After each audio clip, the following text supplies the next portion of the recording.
everyone. Today we'll read Scooby-Doo and the Creepy Chef. Scooby-Doo and his pals from Mystery Inc. were invited to a local cooking school to be contest judges. Row boy, Scooby licked his lips hungrily. Man, you said it, Scoob, Shaggy smiled. Like what could be better than free food and lots of it? Be serious, boys, Velma said. This contest is very important to the students. The winner gets a $500 cash prize. As they entered the school, they were met by Mr. Kettle, the organizer of the cooking competition. He had a mystery brewing for Scooby and the gang. Early that morning, when the students assembled, they were attacked by a creepy chef. Some of the students were so scared, they didn't come back. Shaggy and Scooby didn't like the idea of a haunted school, but by the time they reached the main kitchen, they had forgotten all about that. The sight of all the items used to make yummy meals made their tummies growl. Ready, set, go, Velma said, and the cooking contest began.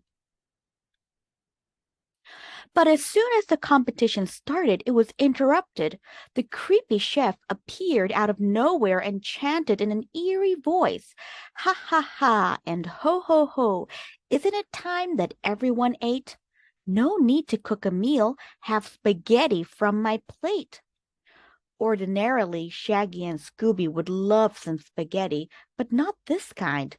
"Zoinks!" Shaggy cried. "Those aren't noodles, they are worms." "Worms?" Scooby-Doo gulped. "Oh, yuck." "We need to find this creepy chef," Fred explained. "Shaggy, you and Scooby check the storage areas. The girls and I will go back to the classroom." "Don't eat any food," Velma said. "It belongs to the school." "Row, shucks." Scooby was very disappointed. So was Shaggy. "Like goodies everywhere and not a drop to eat," Shaggy complained. "The school wouldn't mind if we had a tiny sniff of this chocolate pudding, would they?" "Uh-huh," Scooby agreed. Scooby and Shaggy didn't get what they hoped for when they opened the container. What they got were bugs and lots of them. "Oh no," Scooby cried. "Run, Raggy, run." "Like I'm with you, old pal," agreed Shaggy. Meanwhile, the rest of the gang found a ladder that led up to a series of catwalks. Up there, they could see all of the classrooms and spot a few clues. "Look at this thin wire," Velma remarked. "What could it be for?" "Ooh, jeepers, a worm," Daphne said. What is it doing up here?" Scooby and Shaggy were in trouble. Scalding hot, whirling trouble. "Like Scoob, how do we stop this crazy thing?" Shaggy hollered. I don't know, Scooby cried. They ran but didn't go anywhere. They hadn't noticed that the creepy chef had turned up the conveyor belt to its fastest setting.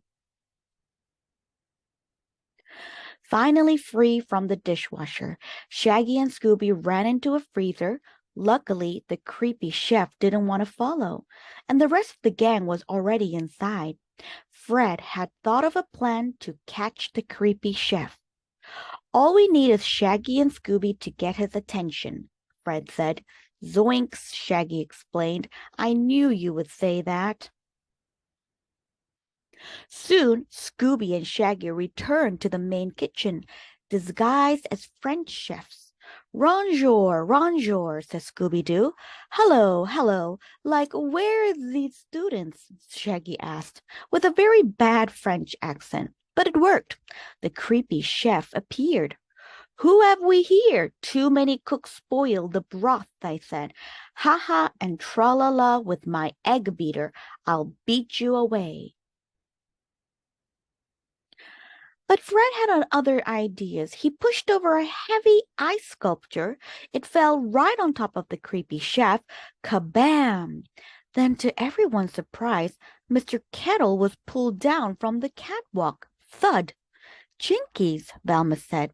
"The creepy chef was a puppet all along." The thin wire we found is what Mr. Kettle used to operate the puppet. His niece was in the cooking contest, Fred explained. He was trying to scare all the students away so she would win the cash prize.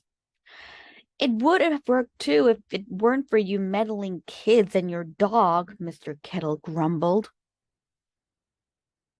Soon the Mystery Inc. kids were sampling all sorts of meals and goodies prepared by the students. This is the happiest day of my life, Shaggy cried. How about you, Scoop? What could Scooby say except Ruby Dooby Doo? Thank you guys. I'll see you next time.